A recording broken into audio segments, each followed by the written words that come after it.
The purpose of structure. Structure serves some very useful purposes, and they are the following. Number one, it defines the relationships between tasks and authority for individuals and departments. It defines formal reporting relationships, the number of levels in the hierarchy of the organization, and the span of control. It defines the groupings of individuals into departments and departments into organization. And finally, it defines the system to effect coordination of effort in both vertical and horizontal directions. When structuring an organization, the engineer manager must be concerned with the following. Number one, division of labor. It's determining the scope of work and how it is combined into a job. Number two, it's delegation of authority. It's the process of assigning various degrees of decision-making authority to subordinates. Number three, departmentation. It's the grouping of related jobs, activities, or processes into major organizational subunits. Number four, the span of control. It's the number of people who report directly to a given manager. And number five, structuring consideration is coordination. It's the linking of activities in the organization that serves to achieve a common goal or objective. Formal and informal organization.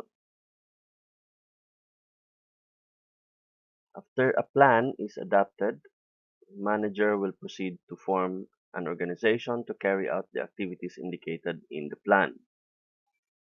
The formal organization is the structure that details lines of responsibilities, authority, and position. What is depicted in the organizational chart is the formal organization. It is a planned structure and it represents the deliberate attempt to establish patterned relationships among components that will meet the objectives effectively. The formal structure is described by management through organization chart, organization manual, and policy manuals. The organization chart is a diagram of the organization's official positions and formal lines of authority. The organizational manual provides written descriptions of authority relationships, details the functions of major organizational units, and describe job procedures. The policy manual describes personnel activities and company policies. So this is an example of an organization chart of the Ateneo de Zamboanga University.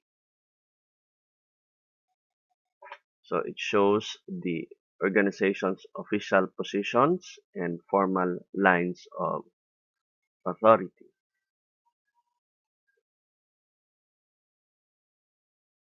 Formal organizations require the formation of formal groups which will be assigned to perform specific tasks aimed at achieving organizational objectives. The formal group is part of the organization structure. Now, there are instances when members of an organization spontaneously form a group with friendship as a principal reason for belonging. This group is called an informal group. It is not part of the formal organization and it does not have a formal performance purpose. Informal groups are oftentimes very useful in the accomplishment of major tasks, especially if these tasks conform with the expectations of the members of the informal group. The informal group, useful as it is vulnerable to expediency, manipulation, and opportunism. Its low visibility makes it difficult for management to detect these perversions, and considerable harm can be done to the company. The engineer manager is therefore warned that he must be on the lookout for the possible difficulties that informal groups may do to the organization. It will be to his best interest if he could make the informal groups work for the organization. Now, here are the factors for joining informal groups. Number one, you form group by friendship. Another one is common interest. For example, concern for environment or love for classical music. So you form an informal group. Another one is proximity. So closeness, which gives people the chance to share ideas, opinions, and feelings. Another one is group goals. These attract individuals like consumer society, sports club, so and etc.